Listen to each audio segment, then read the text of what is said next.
I had gotten to a point where I was angry with her and I couldn't hold space for her in a safe way. It's true when they say a lot happens like in the background. I'm not a person that speaks on my emotions. I promise you, like, my friends are still to this day so worried about me because they didn't even see me cry when my mom passed away. I won't victimize myself in the situation without having a clear understanding of where I'm at. Hi, and welcome to Scent Studios production, sponsored by Scent Studios. Hello, guys, and welcome back to another episode of Unspoken. I mean, this is a platform where we heal.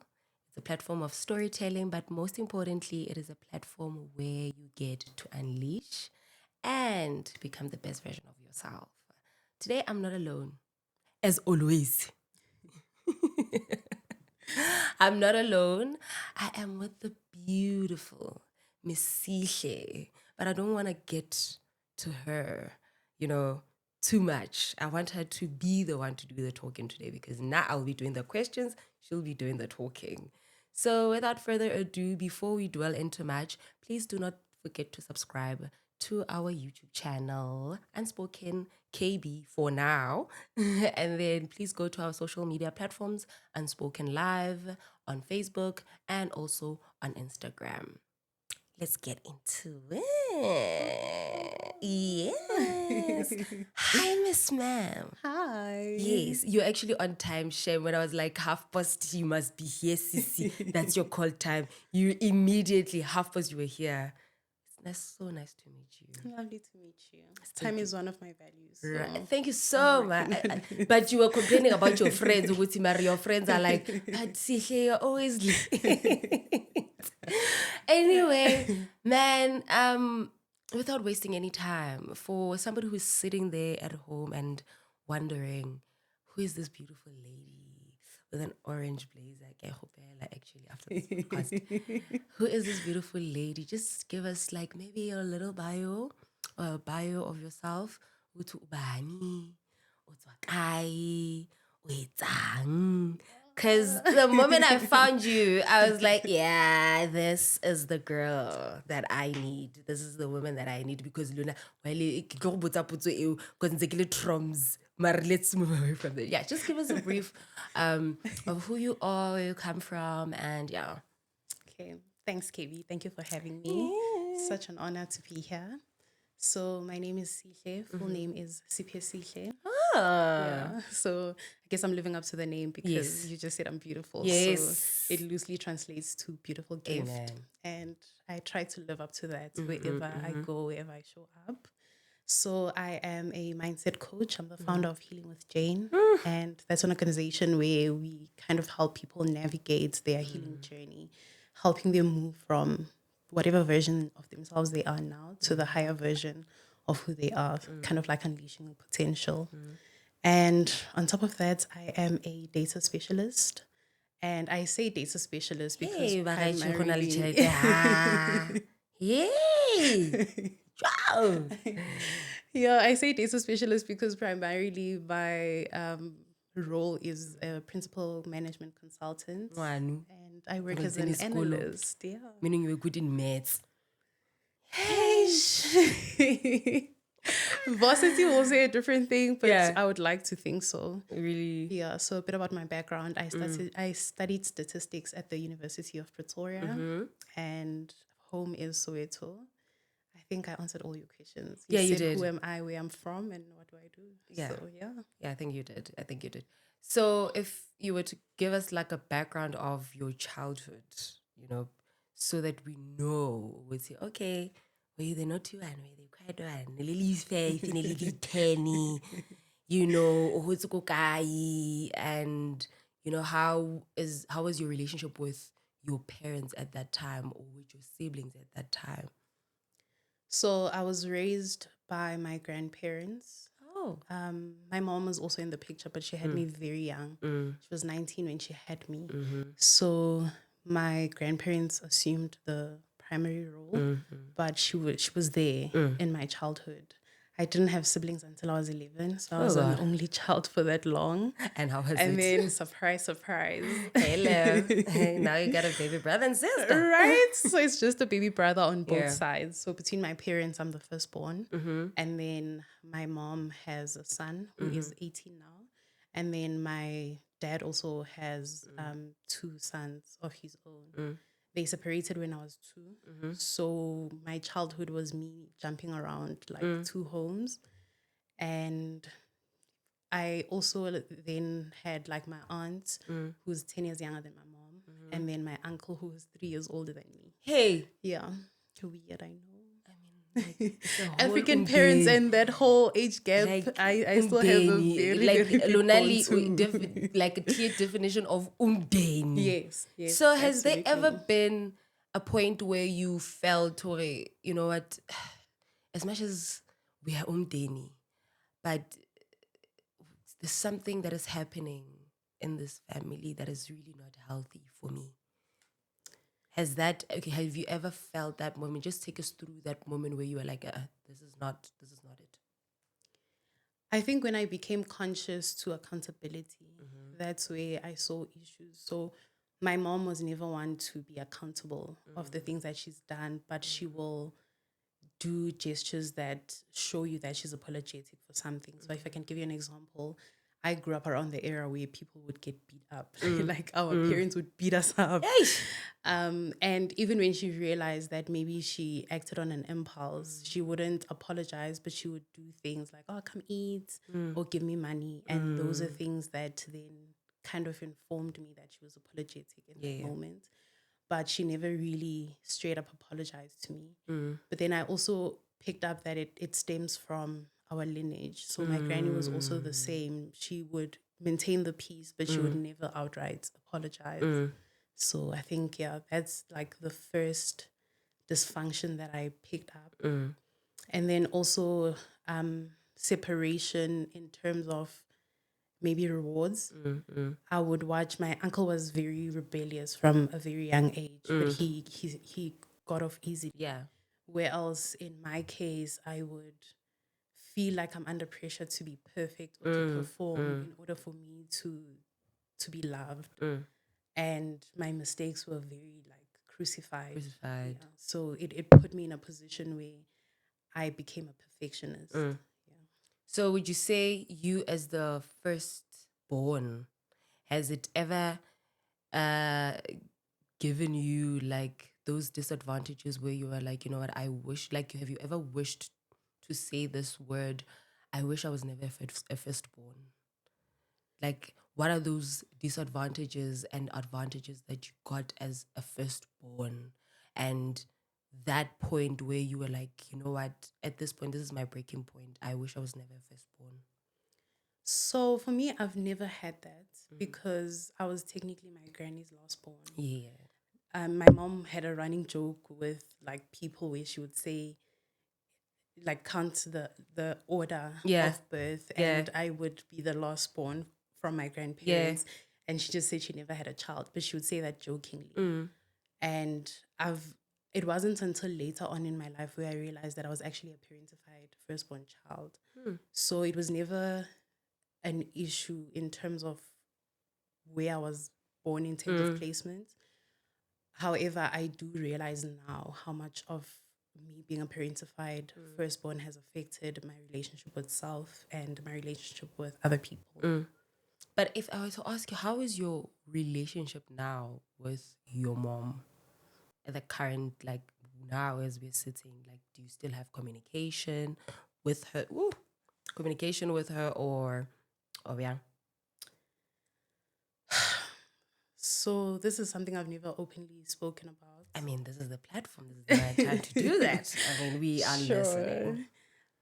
I think the answer to your question is going to be slightly different because I unfortunately lost my mom in January this year. Oh man, so yeah, I hope she is resting in peace. Oh my gosh.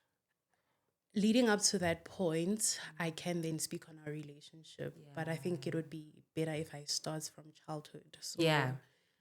From earlier on, I had very uncomfortable conversations with my mom. She used to confide in me a lot.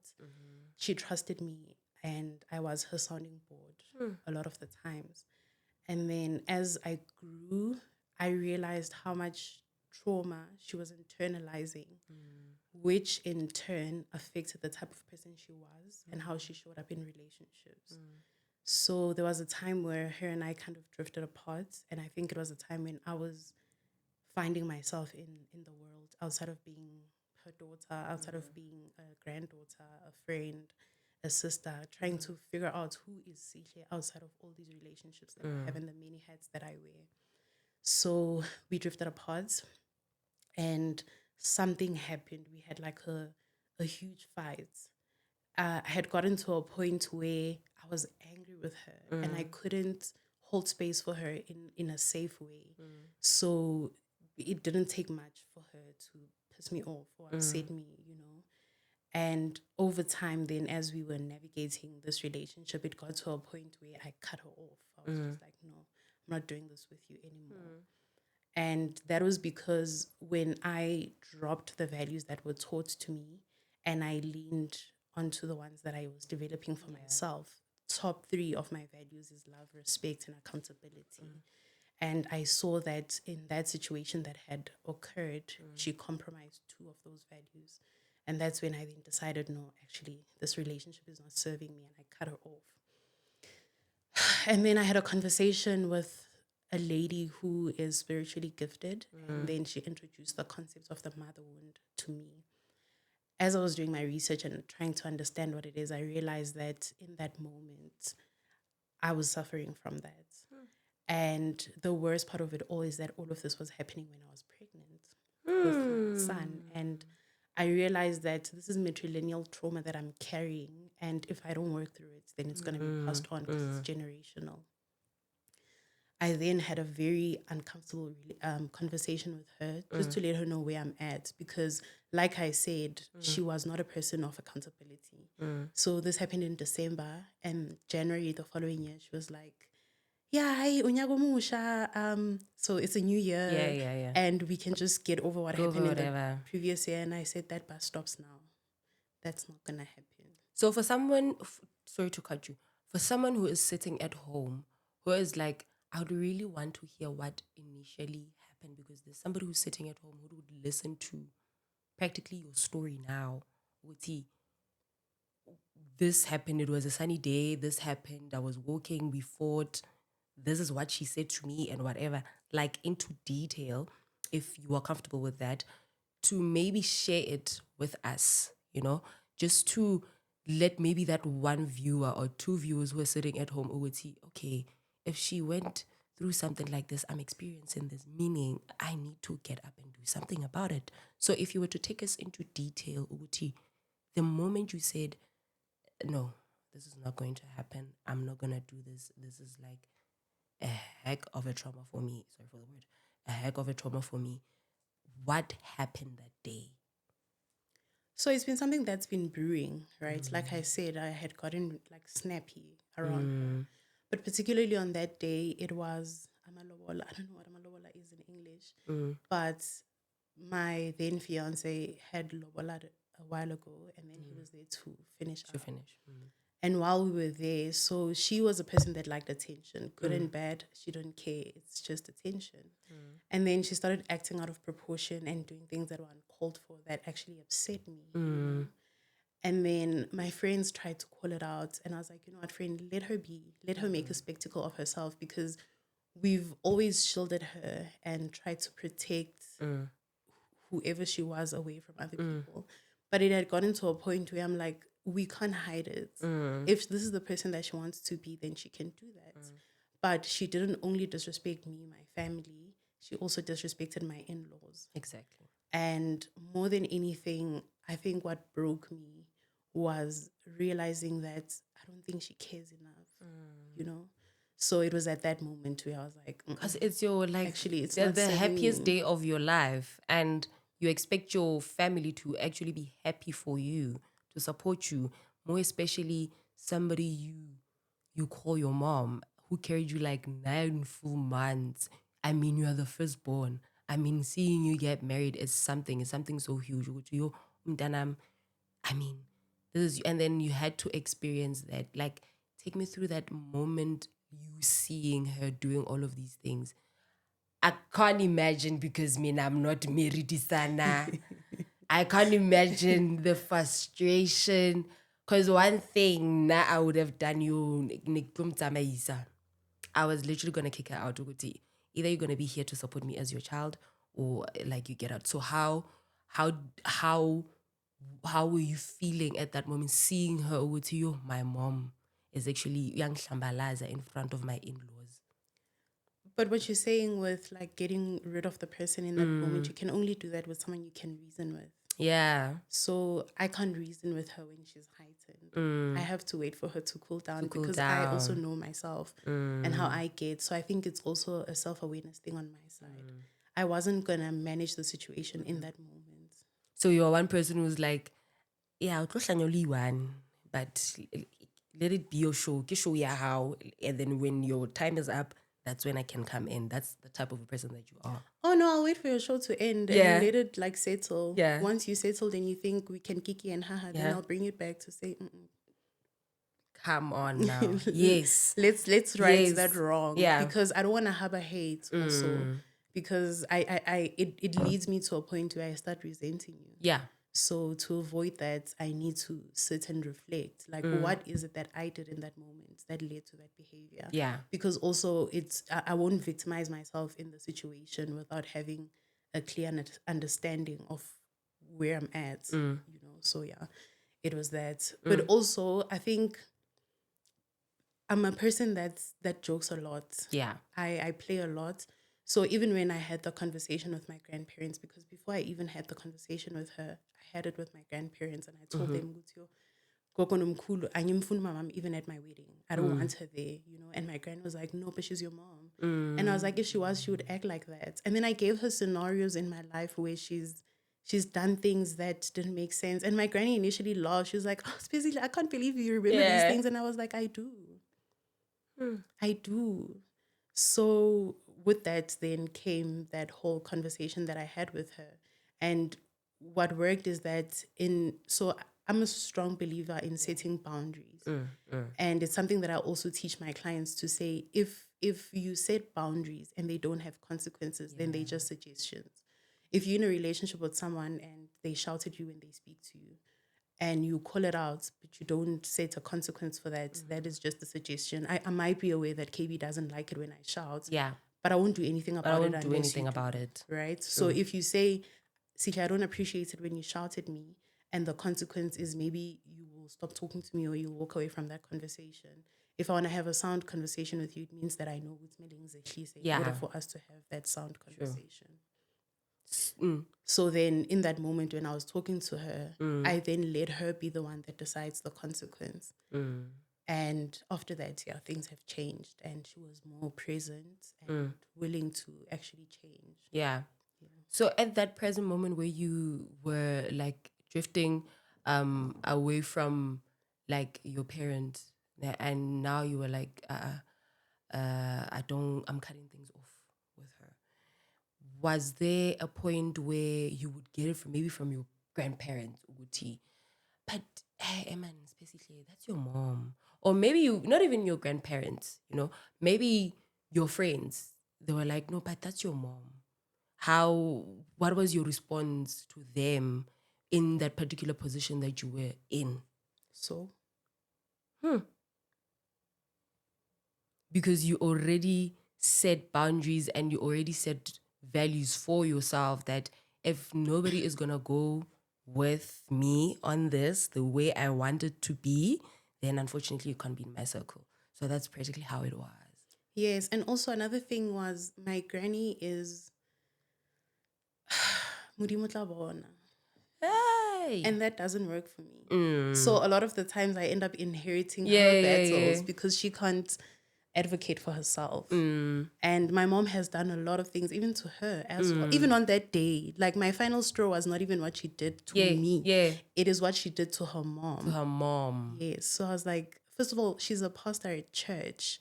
And so these things happen to Hey. Yeah, so Okay. I've been a PK my whole life. My Okay. grandparents are Okay. pastoring at the church, and then she then like also had a position in the church.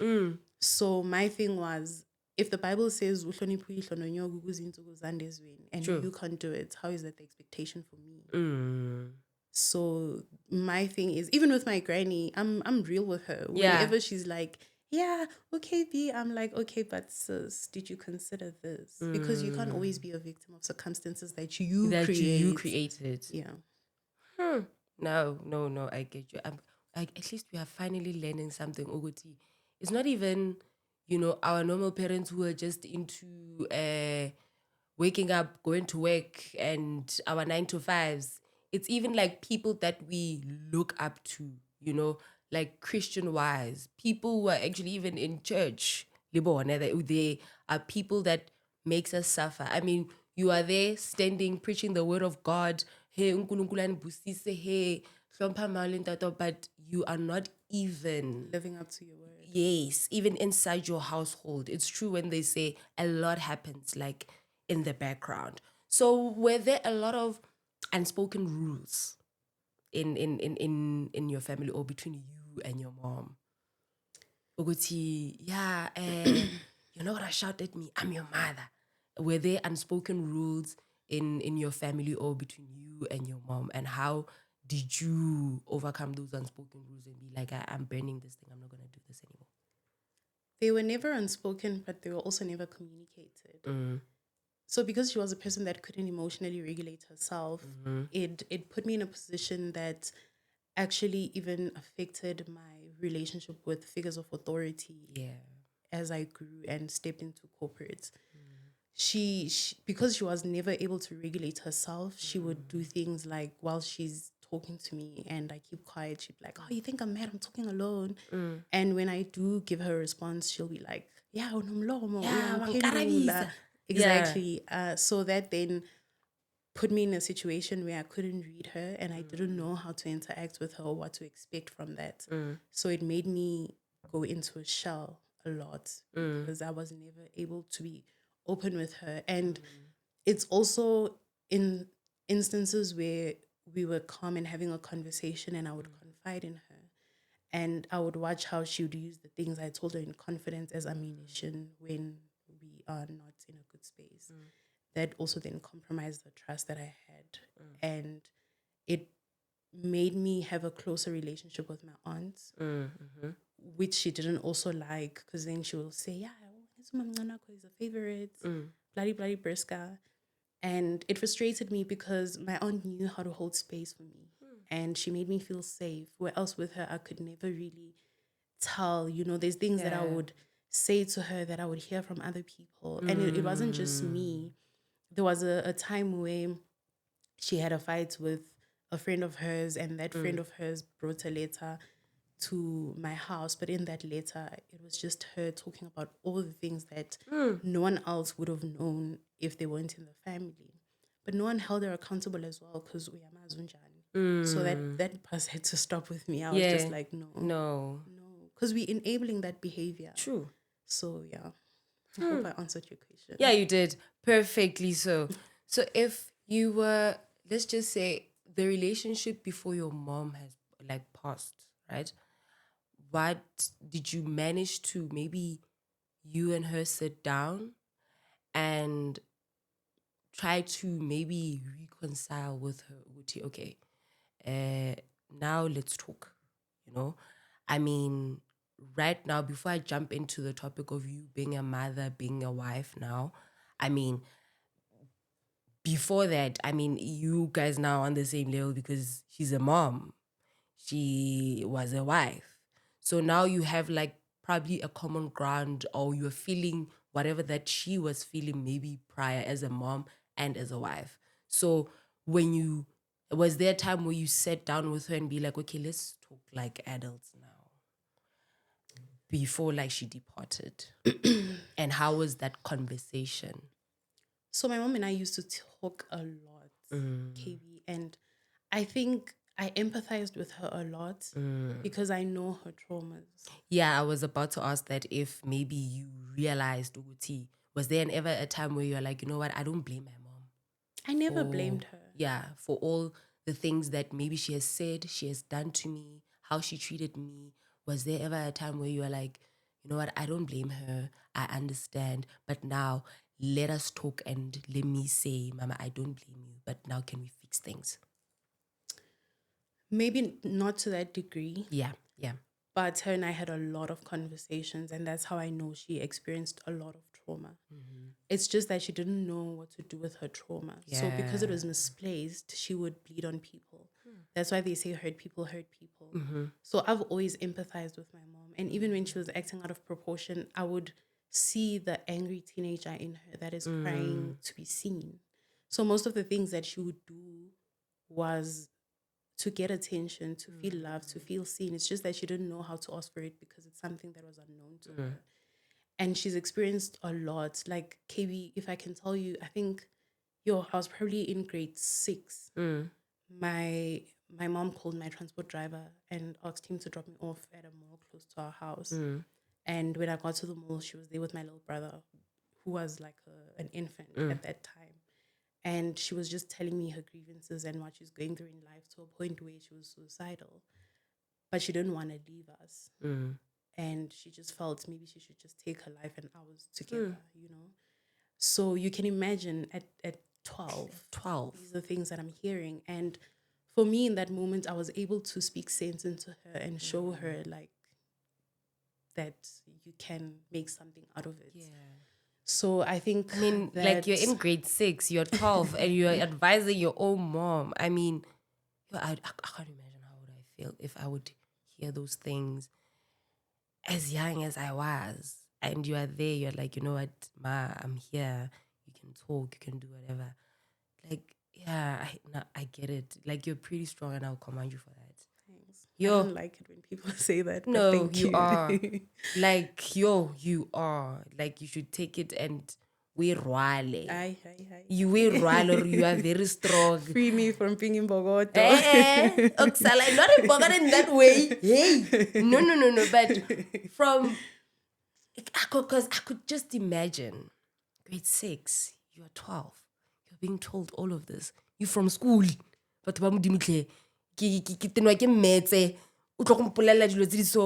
but here you are, and you still stand up and advise your own mother. You? Guys, Nina's been. Yeah? Yeah, so I think, and there's a lot of things that have happened, right? And she used to blame herself for things that were not even her responsibility. When I was in grade 9, my dad got shot. And no, he was actually shot in grade 8 in October. And then he passed away January when I was in grade 9. And for some reason, she also inherited that as part of the things that she blames herself for. And there's just been a lot of other events that I probably can't talk about because, I mean, that's her story to tell. So I think with that, there's been multiple conversations that her and I have had. But after that conversation, that was very uncomfortable. Yeah. Because I think for the longest time, I was trying to reason with her as a child. But that day, I reasoned with her as an adult. So she got to see me for Siphesihle, who is not just her child, you know.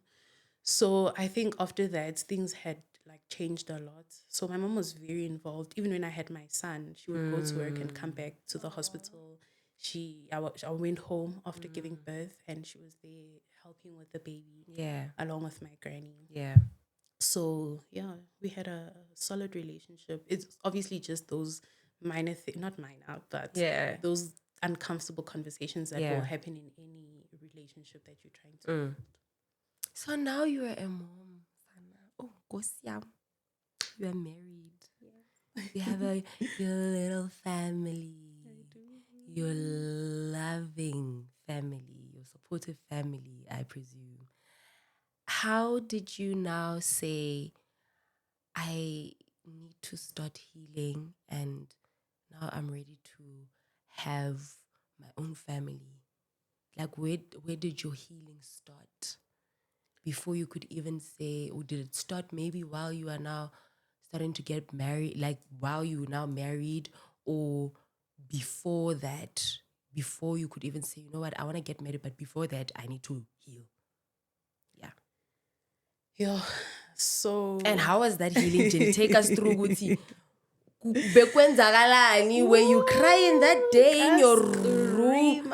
Yes, were you crying that day in your room, like were you trembling and like, God, I think now it's time for me to heal if I'm gonna be in a marriage or I'm gonna try and build a family. So my healing didn't start with wanting to be a wife or a mom. It started with me wanting to be a wholesome person in general. It was very, very uncomfortable.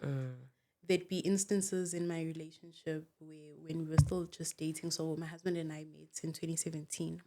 And yeah, we've been together Shem, since. 2017. Yeah, it's 8 years this year. Shem.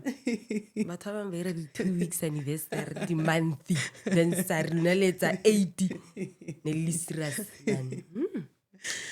So my unhealed self will show up in conflicts. Yeah.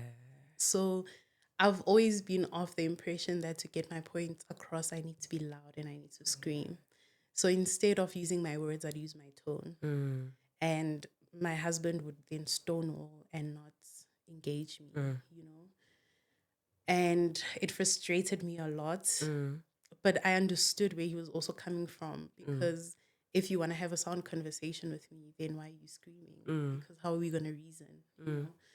So yeah, that gutted me. Also because he held me accountable. So I can't even be, maybe let me also like take it back to where I come from.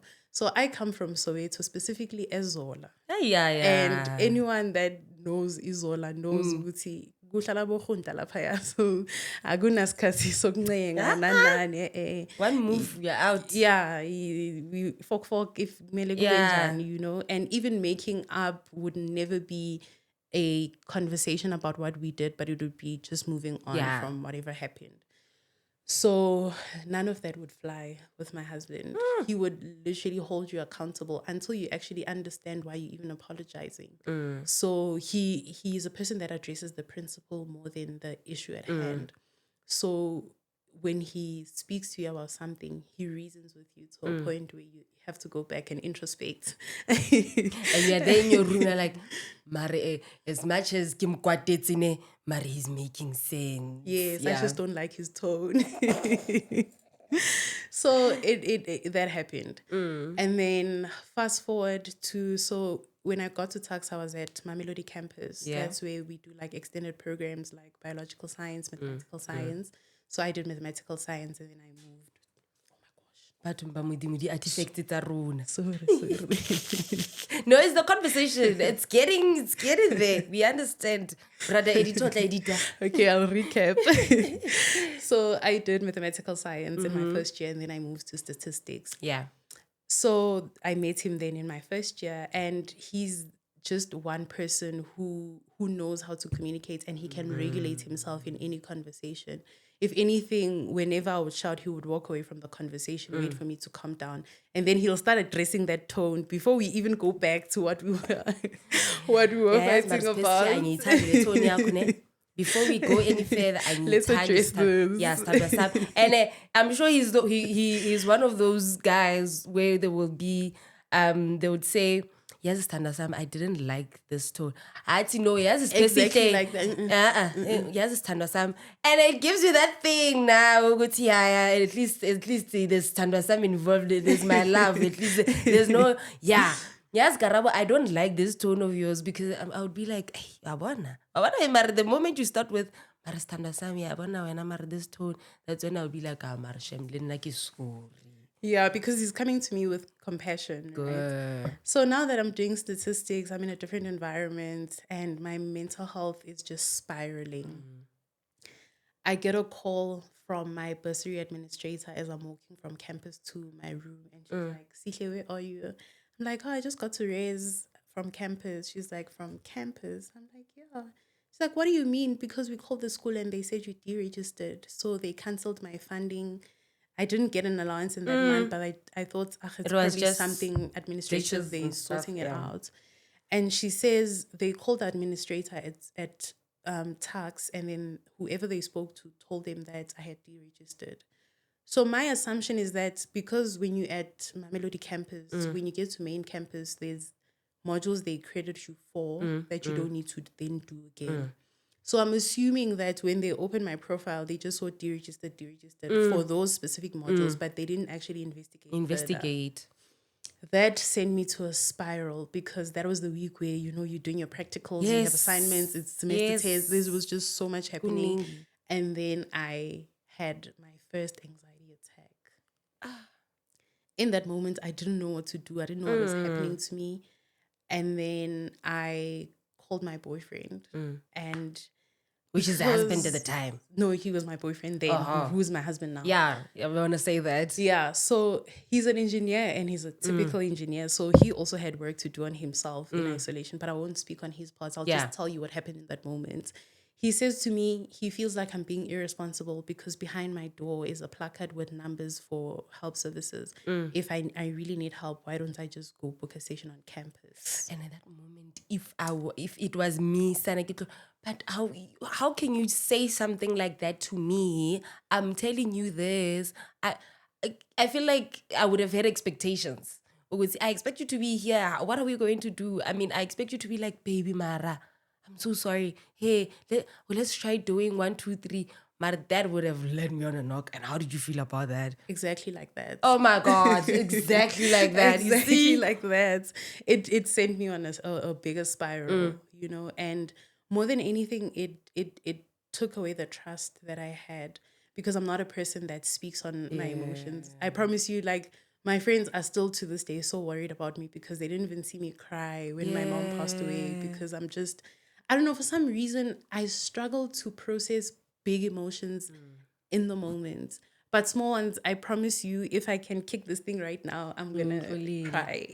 But it got to a point where you were like by yourself and you just let it all out. I let it all out. Okay. And then I obviously gave it time to simmer. I also then had to show him how irresponsible what he said was. Yeah.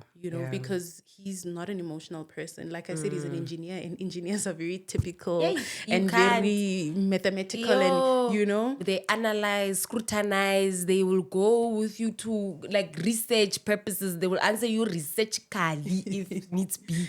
Yeah, but also in that conversation, I then learned that it's also selfish on my end to expect him to show up as everything, my best friend, my therapist, my wara. But because he's a solutionist, he booked me into therapy. So he said, I know a place. And I was like, I got the anti-therapy. And I was just like, I will. Naniki vacation. Naniki vacation. Banyana. Hey. No, let's just go to the beach. Right? Just to everything, and then you'll be fine. We'll come and figure it out. Therapy. But shame, he did tell me about it. So the first session he had said for me, I didn't go. I wasn't ready to face whatever it is I was dealing with. And then I went in when I was ready. That's where I think my healing journey had direction because it had already started, but it wasn't structured. And it was there where I learned that I haven't even like grieved my dad. I remember I was having a conversation with the therapist and she asked me about my father. I felt like she had her hands around my neck and she was choking me, So I did what I usually do. Like I brushed it off, told a joke, and she looked me dead in the eye. I surrendered and I just broke down in that moment because I didn't know that's how much hurt I was still carrying. So she kind of helped me then navigate that pain, and not just that, like my traumas mostly. And she gave me a task, I remember, to write a letter to my mom, my stepmom, and my dad. I did write it to my mom and my stepmom and my dad, but I couldn't address my mom, and I think I wasn't ready for that conversation. And I think it took 3 years from that time for me to actually then sit with her and have that conversation. Yeah. Damn, girl. So speaking about therapy that now your boyfriend is like, Sana, we are not going on vacation, but I booked you a therapy, honey. So you're not running away. Speaking about therapy, how important it is to have therapy as part of your healing journey. Because I get it, there are people who are like, we heal in different ways. You know, some people will just be sitting there at home reading the Bible. Some people would just blast gospel songs, cry it all out, and they'll be okay. Some people will just, and as the different maybe levels of healing, but how is it important to get up and say, as much as I am listening to loud music, gospel music, and reading the Bible and speaking to God, but I need to literally go and sit with someone and we speak about this. Because I mean, there's somebody at home who's like, I get what she's saying when it comes to therapy, having to see someone, but that has never worked for me. So what would you say to that person in terms of having that one, having to see someone to speak about this, as much as you're praying about it, as much as you're playing loud music, especially as you are crying, you're reading your Bible, but how important would you say to that person, Uguti, having to say, you know what, I'm going to see a therapist, how important it is? I think it's very important, but the why is also more important than the actual, excuse me. I think it's very important, but the why is actually more important than the actual session. Why do I say this? When you know what you're trying to heal, then you kind of know what tools to use. Therapy helped me in a sense of healing things that I was consciously aware of. So those are the things that we navigated in therapy. Outside of therapy, there are things that now affect my nervous system. There are things that affect my subconscious mind. For that, talk therapy doesn't usually work. Now you need to tap into other types of work, which are things that I would do in my Healing with Jane practice that are like somatic healing. That's where we now get you out of your head back into your body so you can experience that trauma and heal it. Yeah. So I guess it depends also what you're trying to heal, because I have clients that go to talk therapy and then we do the body work so that your body can release it. Because when they say the body keeps the score or the body remembers, that's literally the case. And you'll see when you have stress that you don't deal with, it affects your physical body, and you probably wouldn't be able to pin it to that because maybe you just have a lower back pain and it happens to coincide with your menstrual cycle, or you get like migraines and you just think it's because you're stressed or it's too hot, but that could be an effect of the traumas that you're storing in your body. So I think somatic work then helps you work on your nervous system and your subconscious, and So you then can talk therapy is conscious. So what you're saying is that you can use it both ways. You can go to an in-one person, but it is not only that. As much as you, so what I'm trying to say is, as much as you are trying to deal with these aspects outside going to see a person one-on-one, but it's something that should be in your list. I also need to see someone. That's what you're saying. So there's no one way of healing. Yeah, that's what I'm trying to say. So it's also like a journey. Yeah. You know, I have a friend who has chronic depression, and her psychiatrist is even offering to do, I'm not so sure what it's called, but it's where they literally like shock your body. So it depends on what you're diagnosed with as well. Oh, so it depends with a diagnosis. Yeah. So for somebody who's like, no, Mina, guys, I'm done. Like, I it's not that, Mutari, no, you know what? I went to therapy like she did. I went to see someone. It did not help. There are certain other means. So it's true that when they say people heal differently, and there are certain things that they practically maybe do to heal. So it's not gonna be like they scrutinize that I already know you don't go to therapy. Therapy does not help. Don't ever go to therapy. There is like that part where it is intended for certain people who are, based to be in that particular setting. So that's what you're saying. Yeah, and therapy can only help you based on your transparency. Yeah. Right? If you carrying shame around a certain thing and you're not transparent about it, then it becomes difficult for you to get that help. So a therapist's responsibility is to help you navigate your traumas, but I can't help you if you're not telling me what your pain points are, where they're stemming from, you know. And some of them, rightfully so, they subconscious and you don't remember them. Like after 2-3 years post therapy, I did a meditation that takes me back to my childhood. It's like a trauma release exercise that I do. And only then did something that happened in my childhood come up. And it's something that happened and I probably pushed it back in my mind because I was very young when it happened. But it wasn't until that moment where it came to the surface. So there's also that. And it took me tapping into my body for me to see that. So yeah. So you had to realize first, a lot is going on here before you could say, you know what, this is the initial plan for myself, because it might have worked might have not worked for somebody, but it definitely worked for you. Yeah. Yeah. So what happens with the trauma release exercise I do is that it focuses a lot on your pelvic area. So women carry trauma around their like hip area. Yeah. So you'll find that your hips are very stiff. Yeah. And that can be a result of trauma. So the exercises are then meant to kind of loosen that tension. So while I was doing that, it then came up. And I literally was like trembling and crying out of proportion. Like my physical body was tearing up, but I was like, it was terrible. It was just terrible. Like, you're like, what is happening? Am I exploding? God, is it you? Yeah. Yeah, but I think it made it better because it wasn't my first experience with something similar. Yeah. It's just that the previous experience was different because in that experience I was in a meditative state, and it was the weather was like terrible. It was storming, and then I get to this like wooden, what do you call them? Like those places that you'd find in a forest type of thing. It's made out of wood. Yeah, that wooden place thing. Yeah. I forgot what the name. It's like a den. I think it's a den. Okay. I'm not too sure. So when I get there, I knock on the door, and this beautiful woman opens the door for me, and she's like, "Oh my gosh, come in. You know, I'm dripping."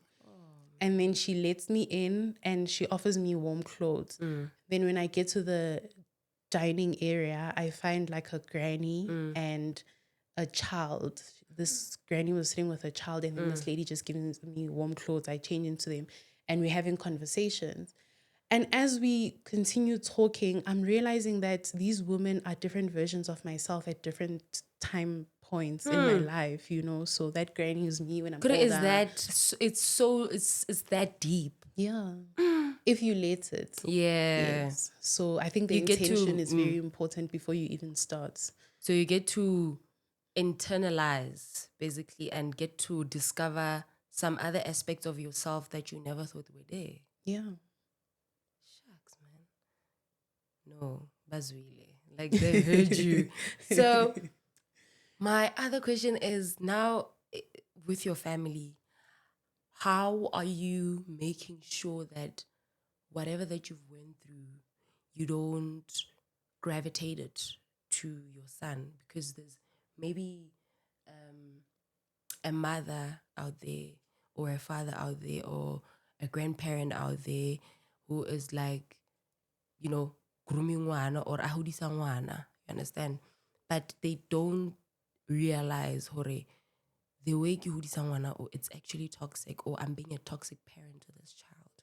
So how are you doing it with your son and making sure that, you know what, when I got whatever that I went through, I don't want to bring that burden to you? Because right now you've worked through it because you did before that while you were still in varsity, and now you are married. But how are you making sure that it does not even come to that point where I become so toxic to my own son, where my son is going to be like, you know what, I don't like my mom.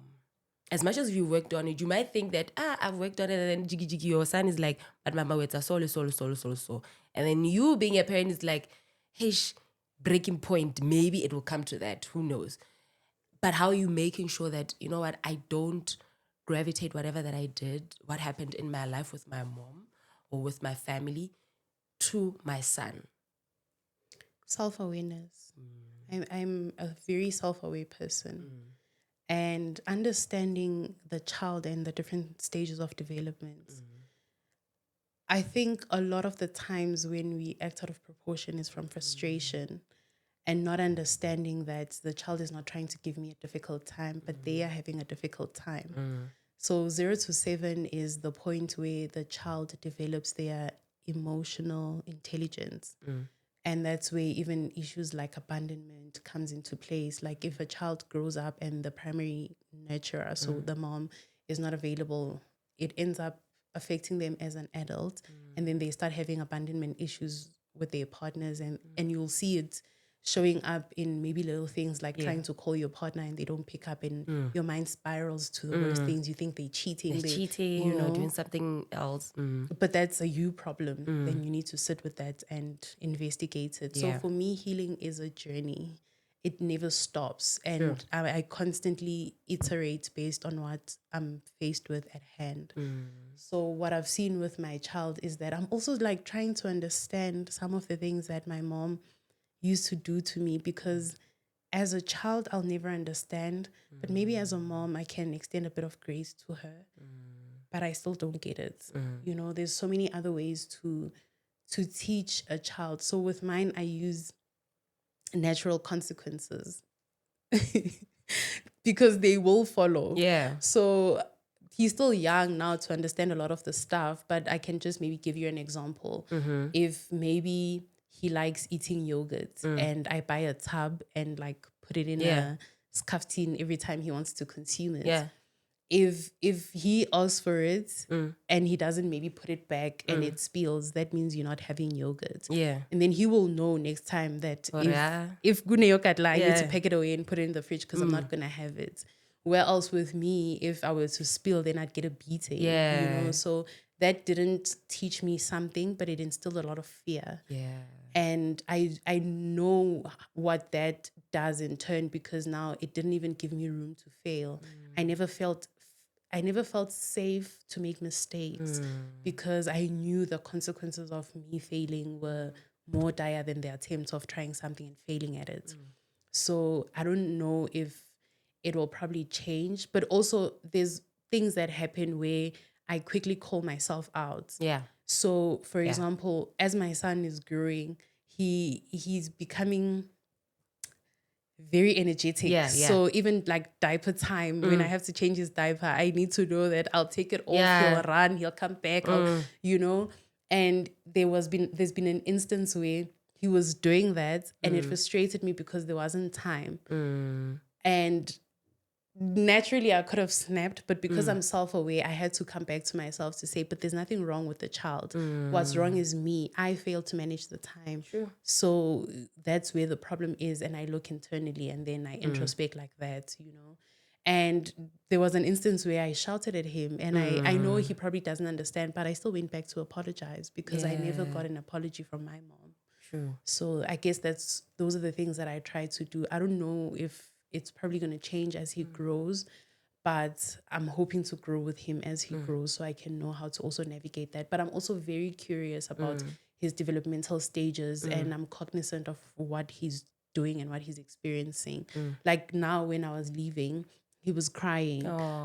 But when I was younger, my mom would become doja so that I don't see maybe that. when you're sleeping, it's like, shwing. Yes.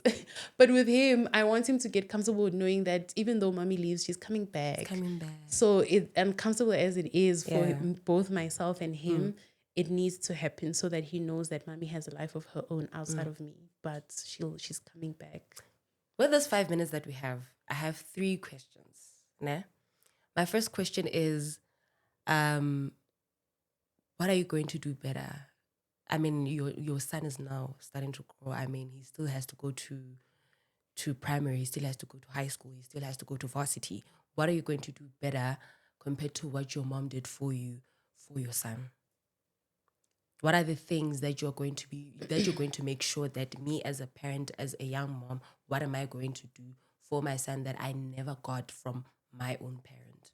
that I feel like they're very important for him?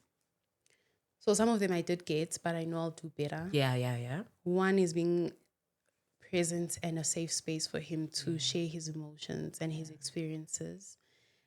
Two is not shaming him for not doing or knowing better in the moment. I know what having shame around things you do, how that affects you.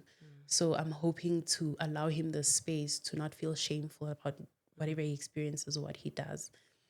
And then the last one is allowing him to be curious. You know, a lot of the times we say we want to raise smart kids, but push back when they ask questions that we don't have answers to. So I was a child that was very inquisitive and very curious. But when I would ask some questions, my parents would be like, yeah, I know to why?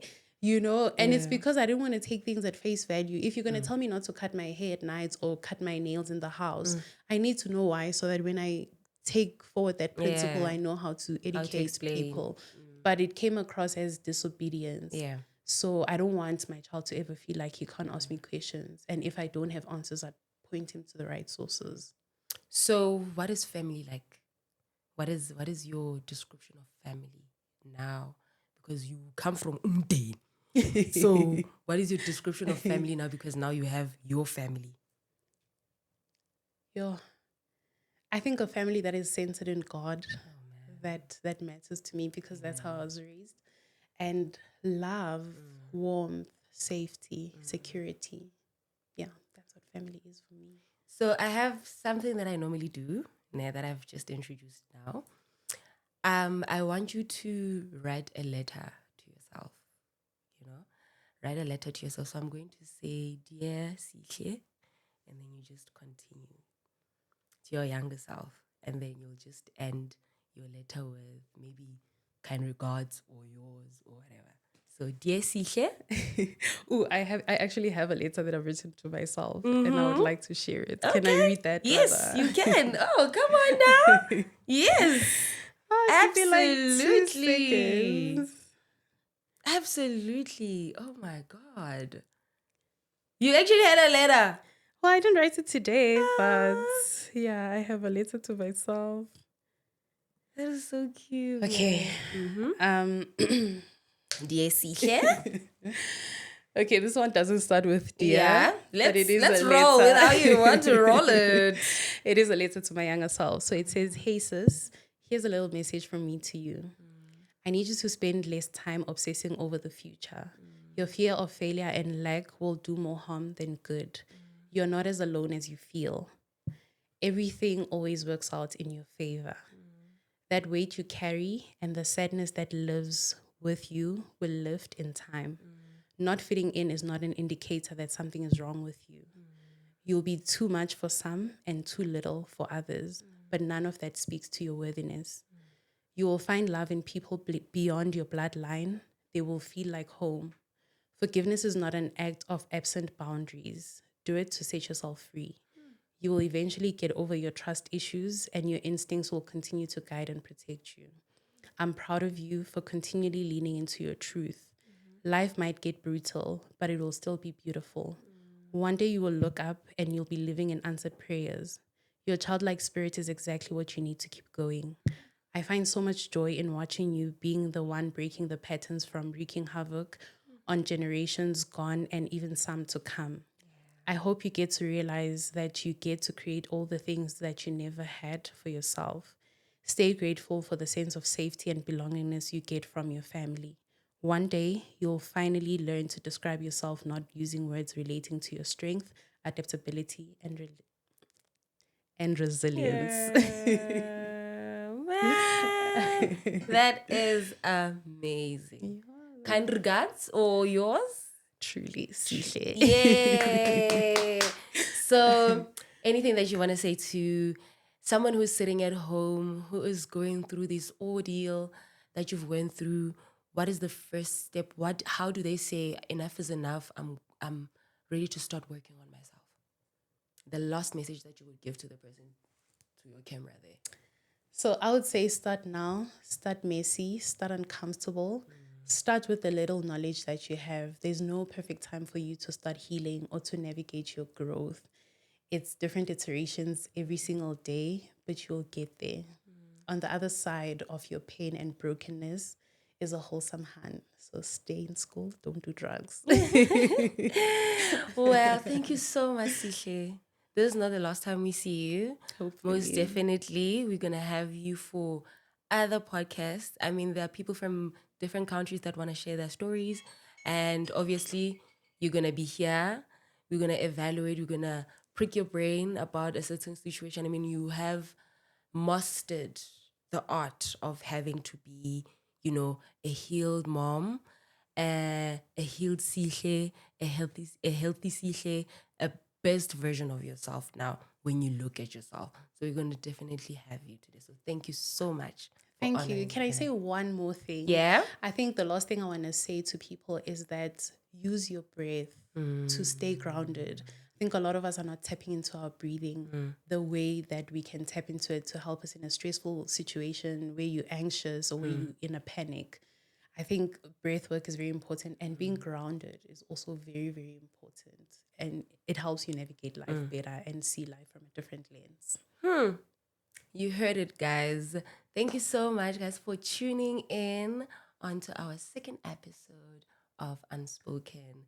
This is from me, Karabo Mpirime, better known as KB, the host of Unspoken, with my beautiful sister Sihle. Thank you for having me, KB. Yes. Until next time, remember to follow us on our social media platforms. Don't forget to subscribe. Click the notification button for you to get new notifications when we drop another episode. And don't forget to leave a comment for this specific episode. We just want to hear, what do you guys think of this episode and what you have learned. Most importantly, thank you so much to Send Studios for allowing us to come to that space and give you guys the so much warmth episodes. Thank you and good night.